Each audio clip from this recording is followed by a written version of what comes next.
The yellow card controversy, where 125 Nigerians are involved in that matter, to South Africa, and then with this attendant action, which they've all responded to. But the government of the day, I beg your pardon, yes, the Foreign Affairs Ministry responded to that, condemning that decision, saying that that is not acceptable by them.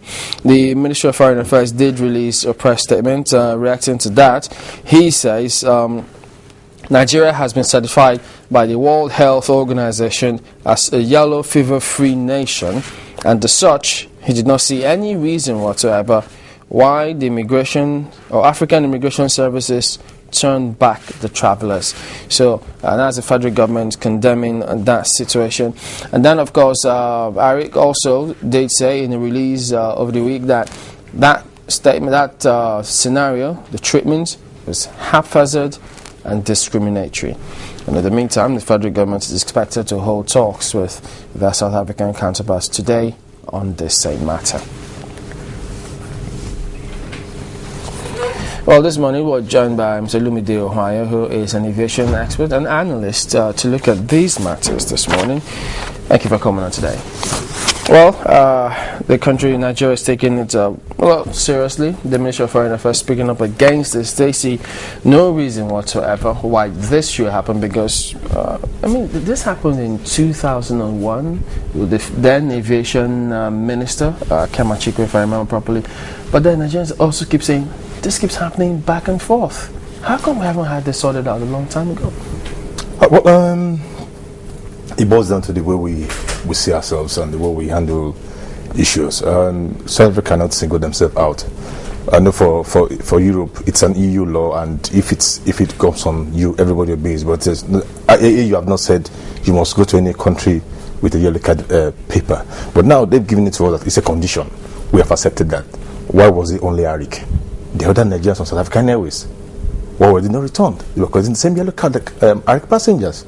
So I agree with the ARIC statement that it was discriminatory. And like you said, why is it going on and off? The government needs to be assertive. And I like the position of ARIC now. Before, in the past, what these airlines do, they lay back, they allow people, media and analysts and commentators to speak on their behalf. Now, ARIC is leading it. They've come out to complain about it, that it was discriminatory, which I agree with. They cancelled their flight, now they've returned the flight back because the government is now reacting. But it's a new development.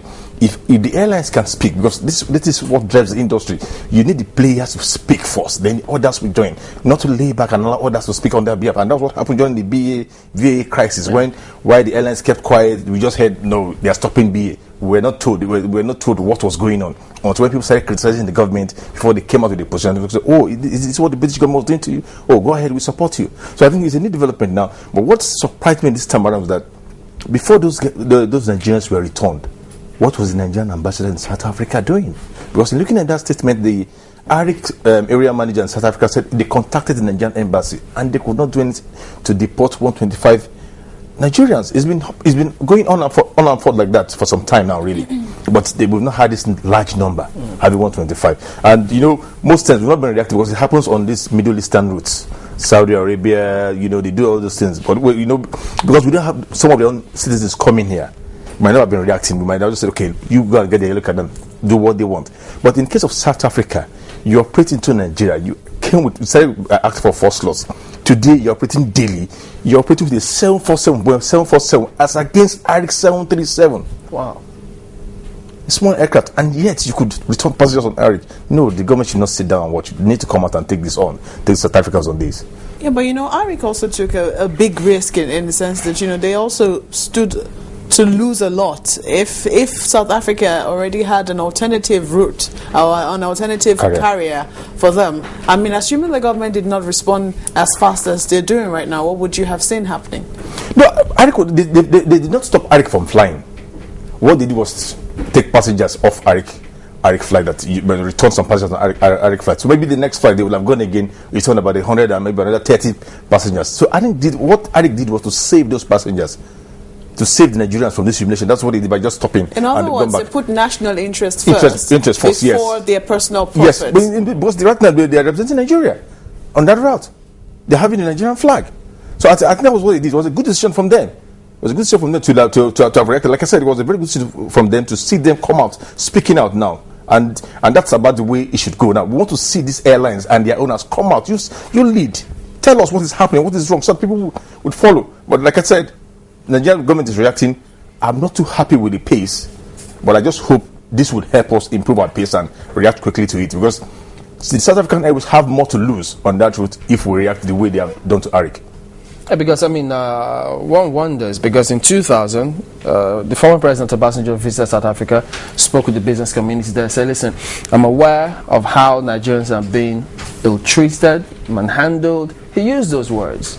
And then in 2001, the Minister of Aviation goes there, only to face the same challenge, saying, well, you may not enter in. Before our embassy in South Africa eventually intervened. And then you ask yourself, if that could happen at that level, what's going on? How come? Because, I mean, they come in here to do business. And they own businesses in Nigeria, and they're doing very, very well too. Are we hostile or what? I don't know. I really don't know why we get this fate from a country we sacrificed so much for when they were in need, when they needed independence, and since they got this independence, it's been hell for Nigerians. I don't know. I just know. Maybe they look at our states, what is going on. Maybe they've come into Nigeria and seen that okay, it's more noise than action in the country. Because I personally, I went to the embassy once, and the way I was treated that day. Oh, that is different. Yes, I just, because lots of complaints. After that day, I swore never to go there. And when I was driving here this morning on the radio, the only thing I was hearing was go on holiday to South Africa, and I'll just tune the channel, and I'll go to another channel again. I'll go on holiday to South Africa. You get to this place, Juba. I said, oh my God! Even with what is happening to Nigerians, we're talking about this same country. You know, we need to get up, defend ourselves. We need the government to lead and Nigerians to that. And that's what you guys are doing now, bringing out this issue and let everybody see that, look, what the South Africans are doing, it is not right. You are coming here with a bigger aircraft. We are going with the 737, and yet you don't want us to rest. There are other Nigerians flying through Ethiopian Airlines, flying to Kenya Airways. They're not returning back. Why they want on Arik? I need some clarification from that. And they all get the yellow card from the same place, the local government. This is more about... And there's no yellow card, there's no yellow fever outbreak in Nigeria. The minister said, so what's the problem? Is this more about the discrimination? I mean, because we were talking to a guest... I agree with that, sir. We were talking to a guest earlier, and he said that, you know, that this is always about our own disregard for due process. A country says that they need yellow fever cards, and we didn't take them seriously enough to get them. Why didn't we have yellow fever cards on the plane? I completely disagree with that man. I was watching him. I completely disagree with him. They had yellow cards. They had yellow cards. What they said was that they were not, the signatures on it were irregular, and they were not sure the authenticity of the yellow card. So if you're not, who are they to judge? How come those on South African Airways, those on the other airlines going to South Africa, you accept them, and it's one on the Nigerian carrier that you have refused? That's the only competition they have on the road. I see that's it was Arik was targeted. They need to prove us. They need to prove us that it was not Arik that they were targeting. Because some of the statements we also read was that from their release, Arik now, is that even some Nigerians who had been living in South Africa, and then they're back here, just get back, and then they were also refused entry because of the same challenge. Look, you imagine there were some kids on that flight who were going on tour expenses, and they were all returned back to the country. That's the experience. Imagine what those kids will go through. They left home, told their parents they were going on holidays, they paid, excited, got to the airport, and were put on a plane to come back to Nigeria. No. The South Africans got this wrong. I know you haven't gone back to the embassy, just as you said, ever since that time. What wonder is, do we still hear any such complaint? Because, I mean, at the time, it was huge.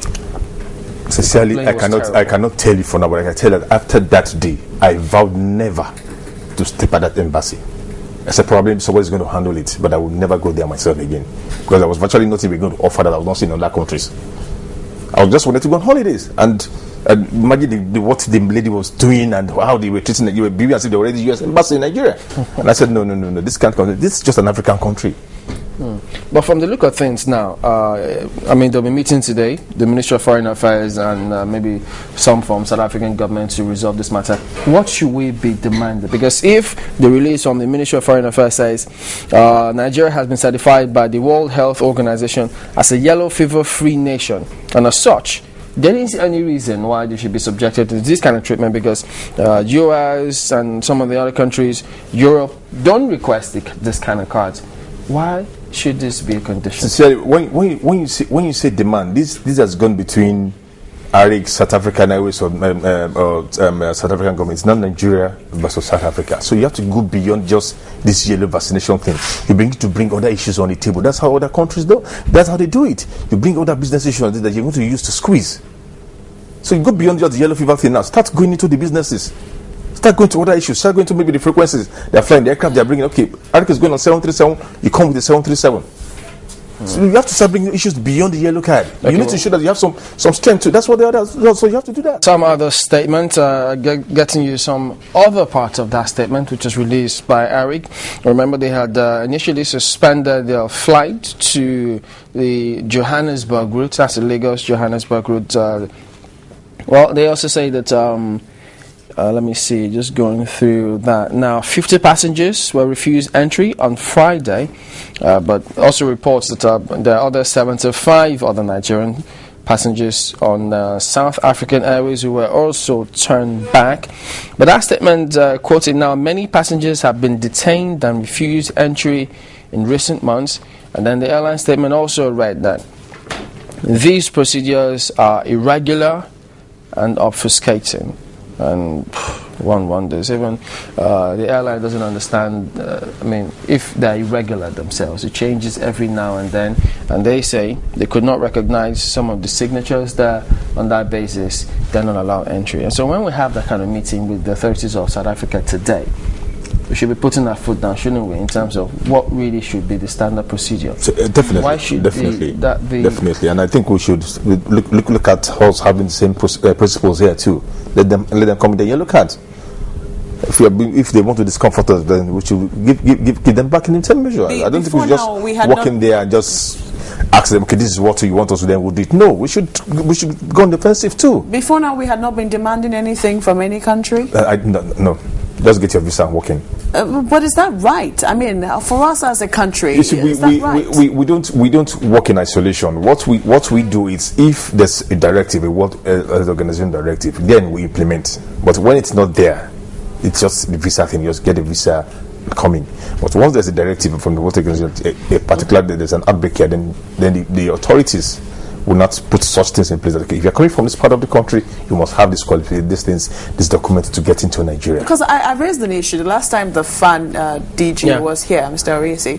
I asked why it is in our country, only in our country apparently, that the aircrafts are fumigated, as it were, before we take off to other countries. When the same aircrafts are leaving those same countries, they're not fumigated before coming into even Nigeria. In African countries? Even in fellow African countries. Is that our not needing anything or not caring about the health of our own citizens down here, and so anybody can bring in anything here? Or is it that... I think the issue of the fumigation has been on, and people have complained about it, and we've tried to defend it in the industry why it's like that. But up to today, like you said, I'm still not convinced why it's only in Nigeria that we have that in place. But they've told us that what they do in the cabin with that thing is not against the health. It's going to helping us during the travel. So let's just wait and see if there will be anything to be done concerning that. But right now, just the way you're feeling, that's what I feel about it too. Why is it on the Lagos route on the Nigerian route that you have that navigation? That will be one aspect, but also let's also look at this yellow fever cards issue. You know, if you go to the airport sometimes, if you're about to leave on an international flight, chances are that you'll be offered, you need yellow card, without actually having taken the vaccine. Isn't it something that we too should be bothered about? I think that is why the South Africans are reacting that way, and I just want to talk about it before. Probably maybe the mode at which we collect those cards itself. To be sincere to you, we all know the way those cards come out. I don't know why they ask people to go to the local government in some cases to get those cards. And since there's no standard place where you can say go and pick this card, I think that's one of the things that's causing this problem. You can get it from a local government, clinics, health facilities. Yes, so, but why do you go get it from local government? No, that's what they said. That's part of the stipulation. Yeah, local government gives it. The health, I think, Blues and some other facilities, they give it. Without giving the vaccine? You're supposed to get the card after? No, if you go there, they're supposed to satisfy and then give you the cards. How do if you already have been vaccinated, Are you supposed to take another vaccination to get the cards? No, that's not how it how do works. the local government certify? That's why health experts come in there. That's what they say, either the local government officials or some health facility. And then you ask yourself, now you have to compile the list of all those health facilities so that they can be recognized or what.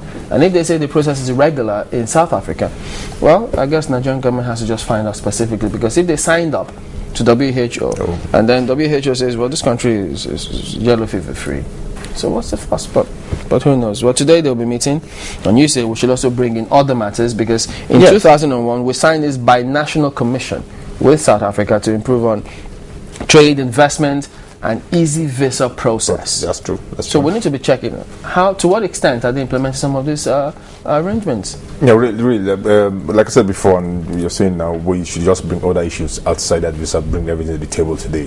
We need to bring everything to the table. You don't just come and hold us on one part, and we have nothing to hold. I need them to even look at the frequencies and the extra flights they are doing and see what they can do. Use that to negotiate. We need to bring things to the table. We cannot at every time have Nigerians being subdued by the South Africans. It's not right. They're making so much money. Their companies are moving in the country, making so much profit unhindered. So why are they hindering Nigerians from going there?